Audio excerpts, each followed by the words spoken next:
네, 오늘 이 시간 우리가 함께 나눌 하나님의 말씀은 베드로전서 4장 8절 한 절의 말씀입니다. 우리는 지난 시간에 하나님께서는 마지막 날의 때에 당신의 백성들 그리고 당신의 자녀들을 어떻게 지키고 보호하시는가라고 하는 것에 대하여 함께 생각해 보았습니다. 우리가 알고 있고 또한 믿고 있는 우리 하나님은 전지전능하시고 또한 무소부재하신 분이시기 때문에 당신의 백성들을 당신의 원하시는 대로 언제든 지키고 또한 보호하실 수가 있으십니다. 그리고 그 보호하심의 방식들 가운데는 우리가 흔히 기적이라고 이야기하는 놀라운 과정들도 수단들도 포함되어 있기에 하나님께서는 때로 그러한 기적과도 같은 수단들을 사용하셔서 우리를 지키고 보호하시기도 하시는 것입니다. 이러한 방식을 우리는 신학적인 용어로 비상섭리라고 이야기를 합니다. 하지만 하나님께서는 우리 삶의 대부분의 시간들 가운데에서는 그러한 비상섭리가 아닌 일반적인 섭리, 즉 우리가 통상섭리라고 부르는 일반적인 수단들을 통해 우리를 지키고 보호하십니다. 우리는 일반적으로 기도라고 하는 행위를 하나님의 특별한 은혜를 체험하기 위한 수단으로만 이해하고 있는 경우들이 종종 있습니다. 하지만 기도는 물론 하나님의 그와 같은 특별한 은혜가 주어지는 수단이 될 때도 있지만 기도라고 하는 행위가 갖고 있는 더 큰 능력과 유익, 가치는 우리의 범사의 삶에서의 특별할 것이 없이 여겨졌던 일들이 특별한 은혜로 여겨지게 해준다라는 데 있다라고 할 수 있습니다. 그렇게 사단은 언제나 우리로 하여금 기도하지 못하게 하고자 애쓰며 범사의 삶을 아무것도 아닌 것으로 여기게 만들고 특별한 것만을 바라는 삶을 살게 하고자 합니다. 마치 아담과 하와가 그 삶에 주어진 수많은 특별한 은혜들을 인지하지 못하고 그것을 범상한 것으로 여기며 그것에 대해서 감사하지 아니하고 그에게 주어지지 않은 것만을 바라보며 그 특별한 은혜만을 은혜라고 여겼던 것처럼 오늘날 이 시대를 살아가는 우리에게도 우리의 범사에 이 매일매일의 삶이 유지되는 것이 하나님의 엄청난 은혜임에도 불구하고 그것을 아무 특별할 것이 없는 것으로 여기게 만들고 우리에게 주어져 있지 않은 것들만을 주목하고 바라게 만드는 그와 같은 동일한 과정들이 여전히 우리의 삶 가운데 반복되어지고 있다는 것입니다. 그와 같은 과정들 속에서 사단은 일상의 삶에서 경험하기 힘든 특별한 자극과 만족들을 추구하게 합니다. 우리에게 주어져 있는 일상에서의 삶의 은혜들 가운데 만족하지 못하고 일상에서의 삶 가운데 허락되어 있지 않은 범사의 삶 속에서는 누리기 힘든 특별한 은혜들만을 바라보게 만든다라는 것입니다. 사람이 특별한 자극과 만족을 추구하게 되는 것은 현재의 삶 속에서의 결핍을 느끼기 때문인데 기도는 그 결핍의 마음을 하나님과 그 하나님께서 베푸신 은혜들로 채워지게 만드는 반면에 기도하지 않는 자들은 앞서 베드로 사도가 말씀하고 있는 바와 같이 음란과 정욕과 술 취함과 방탕과 향락과 무법한 우상 숭배 등을 통해 그 결핍의 마음들을 채우고자 하는 것입니다.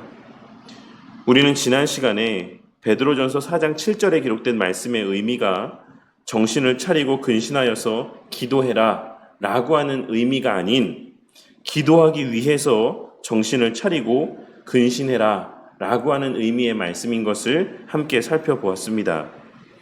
그리고 그러한 사실에 근거하여서 죄와 가까이 있는 자들은 기도하기 어렵고 또한 기도를 하더라도 바르게 기도하기 쉽지 않다라고 하는 사실을 않을 것이다라고 하는 사실을 쉽게 유추해 볼 수 있습니다.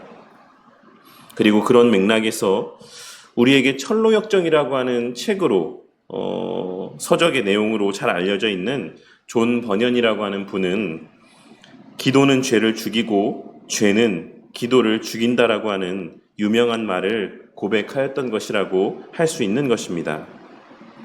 이 사실을 깨닫고 말세의 때를 살아가는 우리 모두, 또한 언제 주님 앞에 서게 될지 알 수 없는 개인적인 종말의 때를 늘 앞두고 살아가는 저와 우리 모두 언제나 기도하기 위해 깨어 근신하고, 또한 깨어 근신하는 삶을 살 수 있기를 위해 기도하는 자들이 되기를 바랍니다. 그리고 그러한 기도의 시간들을 통하여서 우리의 일상의 삶 속에 늘 우리와 함께 하시며 통치와 보존과 협력의 사역을 계속해서 감당하고 있으신 하나님이 통상섭리의 영역 속에서도, 우리의 별다를 것 없이 보이는 범사의 삶의 시간들 속에서도 우리의 눈에 목도되어지고 인지되어지는 은혜가 있기를 바랍니다. 그리하여 우리의 시선이 음란과 정욕과 술 취함과 방탕과 향락과 무법한 우상 숭배에 주목되어지지 아니하고, 일상의 삶 속에 별거 없어 보이는 그러한 매일의 삶의 시간들 가운데에도 엄연히 존재하는 하나님의 은혜가 우리의 눈에 주목되어지므로 언제나 그로 말미암는 감사와 기쁨이 우리의 매일의 삶의 시간들 가운데 가득하고 충만하기를 바랍니다. 오늘 말씀은 그와 같은 우리에게 큰 유익이 있는 기도와 더불어서 우리의 삶을 지탱하는 또 하나의 중요한 수단이자 원동력이라고 할 수 있는, 우리가 그 어떤 순간에도 순종하기 위해 힘써야지만 될 너무나도 중요한 명령의 말씀이라 할 수 있는 서로 사랑할 것에 대한 권면의 말씀의 내용이 기록되어 있습니다. 베드로 사도는 7절에서 11절까지의 말씀 가운데 그리스도께 속한 자들에게 요구되어지는 마지막 때의 삶의 모습에 대하여서 언급을 하며 개인적인 차원에서의 자세와 공동체적인 차원에서의 자세를 언급하고 있는데, 기도가 개인적 차원에서의 요구되어지는 바라고 한다면 오늘 말씀 가운데 언급되어지고 있는 서로 사랑할 것에 대한 요구는 공동체적 차원에서의 요구되어지는 모습이라고 할 수 있습니다. 그리고 우리는 그 사실을 그냥 사랑하라라고 말씀하고 있는 것이 아닌 서로 사랑할 것에 대하여 말씀하고 있다라는 사실을 통해서도 확인할 수가 있을 것입니다. 그런데 여기서 베드로 사도는 서로 뜨겁게 사랑하라고 말씀하고 있는데, 이는 개역 한글 성경에서는 열심으로 라고 번역되어 있는 표현이고 NIV 성경 가운데는 깊게 라고 번역되어 있는 표현이라고 할 수 있습니다. 그런데 우리는 이와 동일한 표현을 이미 베드로전서 1장 22절 말씀에서 살펴본 바 있는데, 해당 말씀에서의 동일한 표현은 사도행전 12장 5절 말씀에서는 베드로가 감옥에 갇혔을 때 성도들이 그를 위하여 간절히 기도했다라고 기록된 말씀에서의 간절히라는 의미로 번역이 되고 있는 표현입니다.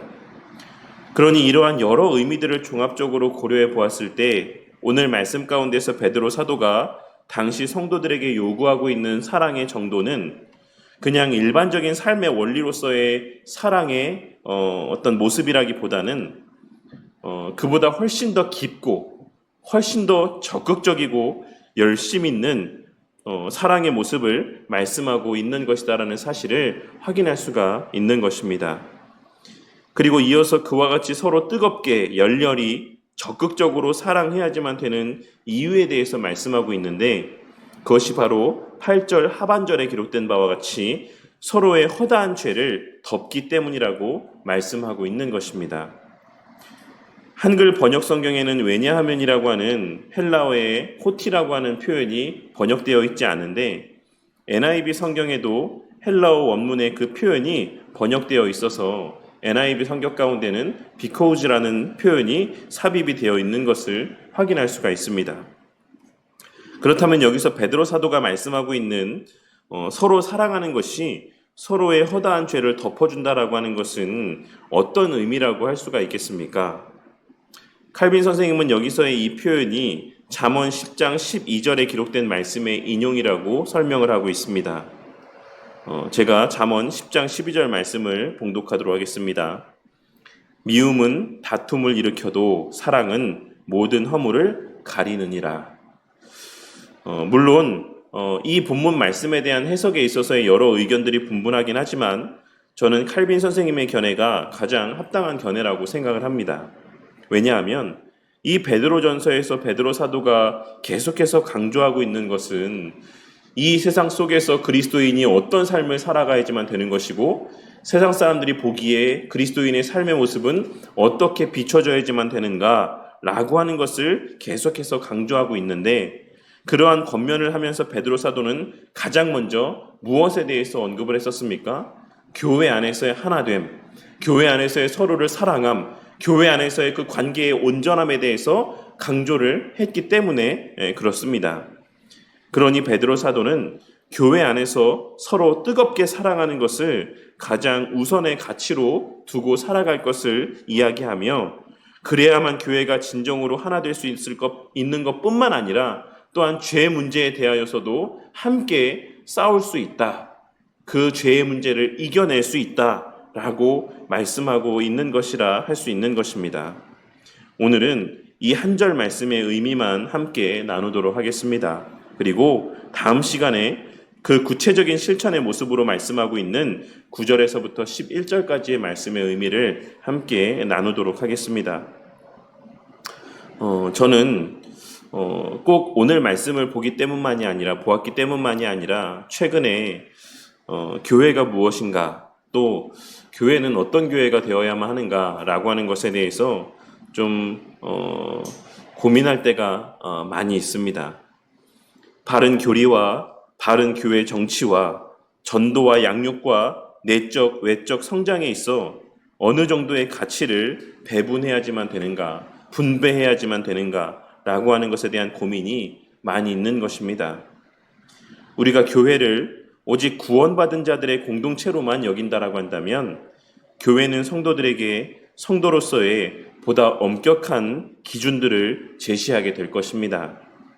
하지만 반면에 우리가 교회를 세상과 하나님의 사이를 이어주는 통로라고 여기고 그것에 더 많은 가치를 부여한다라고 한다면 우리는 성도들에게 보다 느슨한 기준들을 제시할 수 있을 거라고 생각합니다. 그리고 이러한 두 가치의 사이에서 저는 이 땅에서의 지상교회가 어떤 점에 더욱 가치를 두어야 하는 것인지, 그리고 우리 교회는 어떠한 점에 더 큰 가치를 두고 세워져 가야 되는 것인지 많은 고민이 있을 때가 있는 것입니다. 그리고 오늘 말씀은 그러한 고민에 대한 어느 정도의 답을 제시해 주고 있는 것이 아닌가라고 하는 생각을 갖게 해주는 본문의 말씀이었습니다. 저나 우리 성도님들 가정 모두 각 가정들마다 그 자녀들을 양육함에 있어서의 정한 나름의 질서가 있을 거라고 생각을 합니다. 그리고 그 기준에 따라 자녀들을 훈육하기도 하고 책망하기도 합니다. 그리고 정말 큰 잘못을 저질렀을 때에는 물론 그렇지 않은 가정들도 있겠지만 어떤 가정들은 때로 집 밖으로 아이를 내쫓기도 하는 것입니다. 하지만 여기서 우리가 생각해야지만 될 것은 그 정한 질서들의 궁극의 동기와 목적이 무엇이냐라는 것입니다. 그것은 바로 우리 자녀들을 향한 사랑의 마음일 것입니다. 그 자녀들이 바르게 잘 자라기를 바라는 마음 가운데 우리는 가정 안에서의 여러 질서들을 정하고 그 질서에 근거하여 자녀들을 훈육하고 책망하며 바른 자녀로 세상 가운데서 하나님의 영광을 온전히 드러낼 그러한 자녀들로 자라게끔 양육을 하는 것이다라고 할 수 있는 것입니다. 그래서 설령 저도 어렸을 때 그런 경험이 있긴 하지만 그 부모가 자녀를 집에서 내쫓을 때에도 완전히 집에서 내보내기 위함이 아닌 다시는 그 집에 들어올 것을 막고 완전히 내보내는 것에 목적을 두고 내쫓는 것이 아닌 그가 범한 잘못이 얼마나 큰 잘못인지를 깨닫고 다시는 그와 동일한 실수를 저지르지 않게 하기 위한 목적에서의 그러한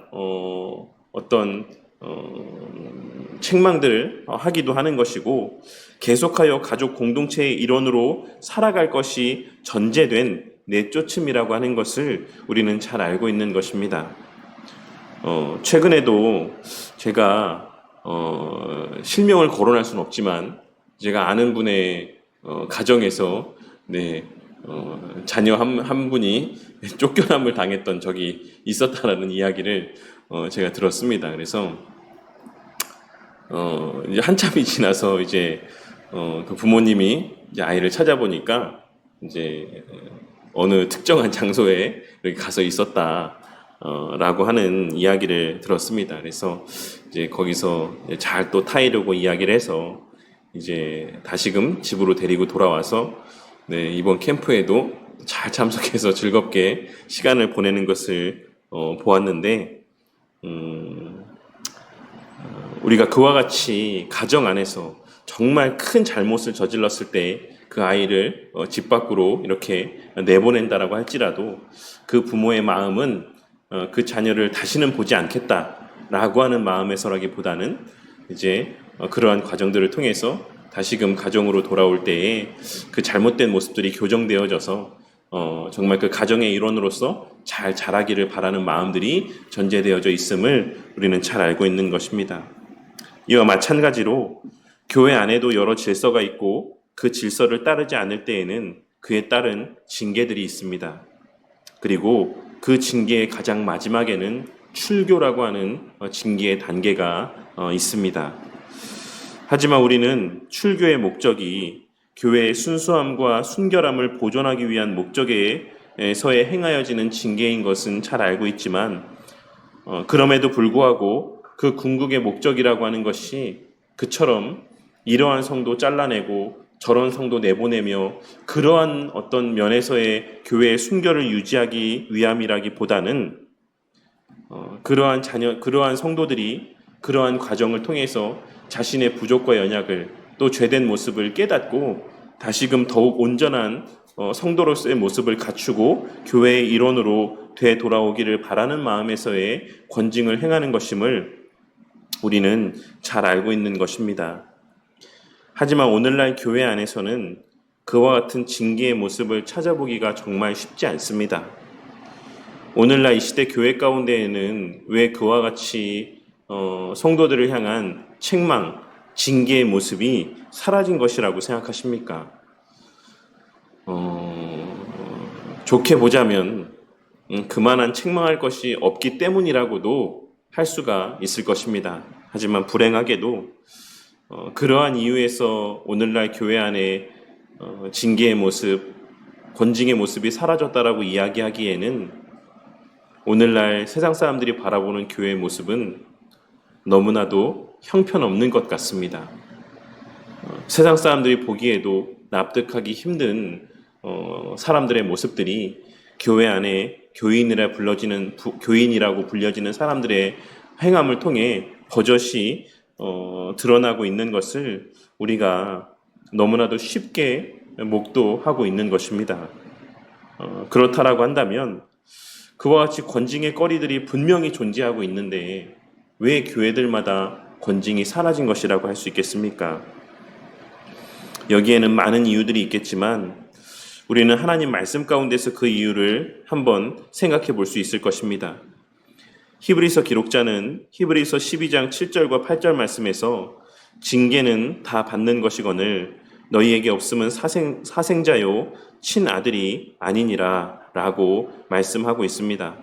이는 사랑하는 자녀에게는 반드시 징계가 있다라는 것입니다.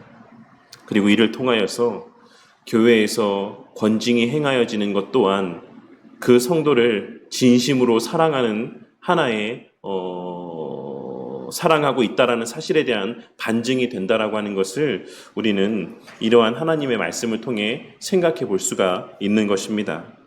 그리고 이를 오늘날 교회 현실에 적용해 보자면 오늘날 교회 안에서 서로를 향한 진심 어린 권면과 징계가 사라져 버린 것은 교회 안에서 서로를 향한 진심 어린 사랑이 사라져 버렸고 허울뿐인 사랑, 거칠애 뿐인 사랑만이 남았기 때문이라고도 우리는 생각해 볼 수 있는 것입니다.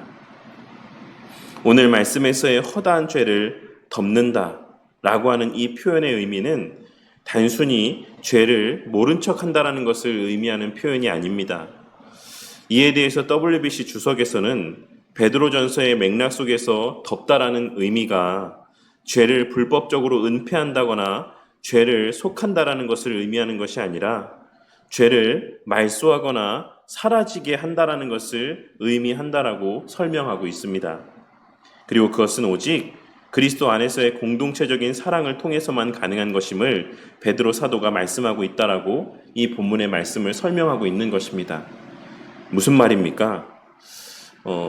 사랑은 허다한 죄를 덮는다라고 하는 표현은 우리가 서로를 사랑해서 그냥 좋은 게 좋은 것으로 다 덮어주고 넘어가게 된다라는 것을 말씀하고 있는 것이 아니라 그 진정한 사랑이 담긴 어떠한 행위들로 말미암아서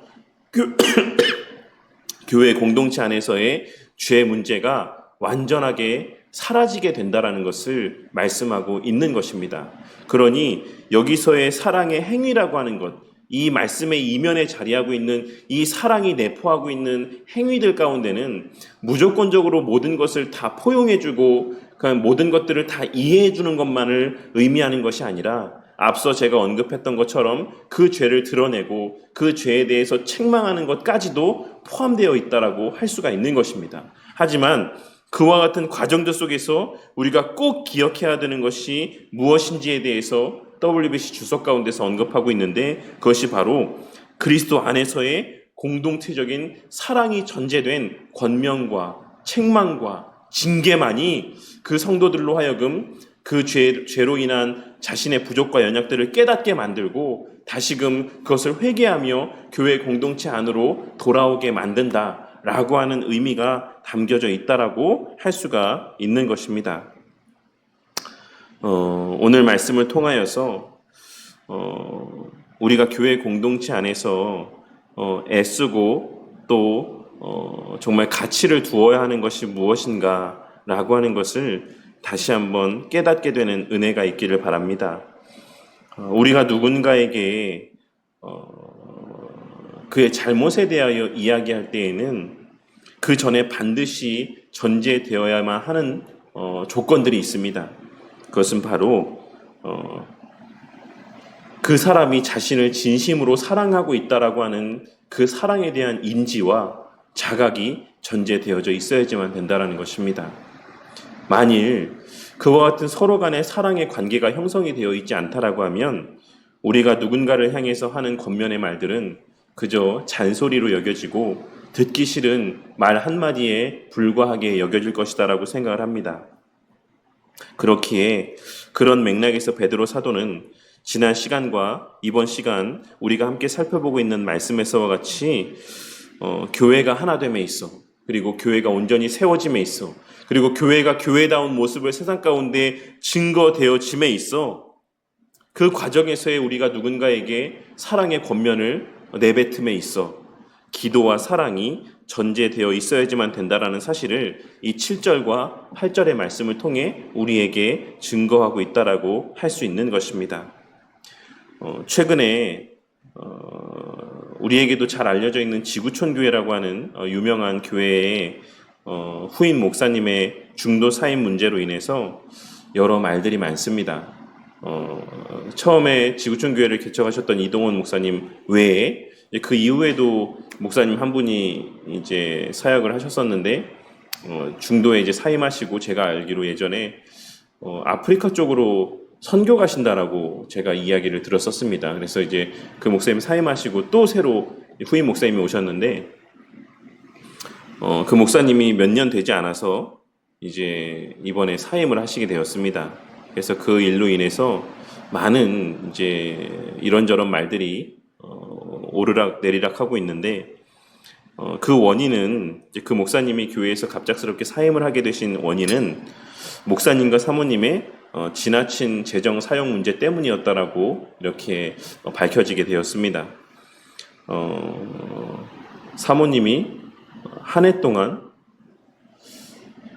동안이라고 그랬나요? 아니면 뭐 잘은 모르겠는데 어쨌든 비행기 교회 이제 비용으로 비즈니스석을 16차례나 이제 제가 보기에는 1년이었던 것 같아요. 1년 동안 그렇게 이용하셨다라고 하는 그런 내용들이 이제 외부로 알려지게 되고 이제 그와 같이 과도한 교회 재정의 사용들 때문에 그것이 문제가 되어서 결국 목사님이 중도 사면을 하시게 되었다라고 하는 이야기를 듣게 되었습니다.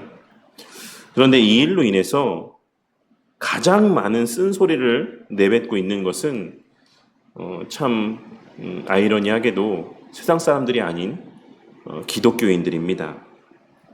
물론 그 성도님들이, 여러 교인들이 그러한 쓴소리를 내뱉는 것에 그 마음 가운데는 저는 충분히 공감을 합니다. 하지만 우리는 새벽에도 말씀을 드렸던 것처럼 많이 가진 자들에게는 유독 냉정하고 엄한 잣대를 들이밀며 또 많이 가지지 못한 자들에게는 한없이 관대한 모습을 나타내 보이곤 합니다. 물론 하나님께서 많은 은혜를 베푸신 자들에게는 더 많은 책임을 묻는다라고 말씀하시긴 했지만 그러한 맥락에서 우리가 그 많이 가진 자들에게 더 엄격하게 대한다라기보다는 어떠한 알 수 없는 시기심, 질투, 혹은 여러 설명할 수 없는 복잡한 마음들 때문에 그러한 이들에게 더 엄한 잣대를 들이미는 것은 아닌가라는 생각을 해보게 됩니다. 만일 작은 교회 목사가 그 얼마 되지 않는 재정의 문제 가운데서 여러 문제들을 나타내 보이게 되면 우리는 오죽하면 그랬겠냐라는 동정어린 시선들을 나타내 보일 때가 있지만 조금 규모 있는 교회의 목사님들의 실수에 대해서는 훨씬 더 엄격한 잣대를 들이밀 때가 많이 있는 것입니다. 이전에도 그러했고 지금도 그러하며 앞으로도 교회 안에는 그와 같은 많은 문제들이 있을 것이다라고 생각합니다. 우리 교회 공동체가 우리가 직면하게 될 수 있는 수많은 문제들 앞에 눈을 감고 모른 척하지 않음과 동시에 또한 진심으로 사랑함 가운데 서로를 위하여 기도하며 그 문제를 함께 해결해 나아갈 수 있는 그러한 공동체가 되어 가기를 바랍니다. 우리가 서로의 죄 문제를 함께 아파하고 함께 고민할 수 있기를 위하여서 우리의 평소의 삶이 서로를 향한 진실된 삶, 서로를 열렬히 뜨겁게 깊이 있게 사랑하는 그러한 삶의 모습들이 우리 가운데 자리하게 되기를 바란다는 것입니다. 그리하여 서로의 진심이 공유되어지는 사이가 되어서 우리가 살아가며 여러 가지 실수들을 범하고 하나님 앞에서의 옳지 못한 행실들을 나타내 보일 때 그러한 관계가 전제됨 가운데 서로를 향한 진심 어린 조언과 권면들이 서로에게 건네어질 수 있는 그러한 교회 공동체가 되기를 바랍니다. 그리고 그러한 관계 속에서, 그러한 권면들 속에서 우리 모두가 날마다 죄를 더 멀리하며 하나님께서 기뻐하시는 교회의 모습으로 함께 세워져 나아가는 은혜가 있기를 바랍니다. 오늘 말씀을 통하여서 교회는 어떠한 이들을 통해서 세워져 가고 또 어떠한 과정들을 통해 세워져 가는가 라고 하는 것에 대한 깨달음이 다시 한번 저와 우리 모두의 마음 가운데 자리하게 되기를 바랍니다. 교회는 죄에 대해서 무조건적으로 덮어주고 감싸주는 것만이 능사가 아니지만 또한 그 죄에 대해서 지적할 때에, 그것을 권면할 때에 반드시 서로를 향한 참된 사랑의 관계가 전제되어져 있을 때에만 우리의 그 성도를 향한 권징들이 본래의 효과를 발휘할 수 있다는 사실을 기억하고 오늘 말씀 가운데서 베드로 사도가 말씀하고 있는 사랑이 허다한 죄를 덮는다라고 하는 말씀의 의미 가운데는 그러한 의미가 담겨져 있다는 사실을 기억하고 아직 우리 가운데 그 누구도 실족하여 넘어지지 않았을 때, 아직 그 누구도 이 교회 가운데 해가 되는 엄청난 죄악들을 범하지 않았을 이때 서로가 서로를 향한 진심 어린 사랑과 서로를 향한 기도와 관심과 온전한 관계가 우리 교회 가운데 형성되어지므로 훗날 그런 일이 있어서는 안 되겠지만 저를 비롯한 우리 모두가, 저를 포함한 우리 모두가 혹 우리의 신앙의 걸음 가운데서 그 하나님께서 바라시는 신앙의 그 정도에서 이탈하는 모습을 나타내 보였을 때 정말 진심으로 마음 아파하며 그 성도를 위해 진심으로 기도하며 그 사랑의 관계 속에서 그를 향한 그 사랑이 담긴 진심 어린 권면의 말들이 서로에게 전하여짐으로 그러한 시간들을 통해 우리의 신앙이 더욱 자라게 되고 그렇게 우리 교회가 넘어지되 완전히 주저앉지 아니하고 흔들리되 완전히 무너지지 아니하며 그렇게 하나님께서 기뻐하시는 교회로 화가 변하여 복이 되어져 가는 그러한 우리 교회의 모습으로 세워져 가는 은혜가 있기를 주님의 이름으로 간절히 축원합니다.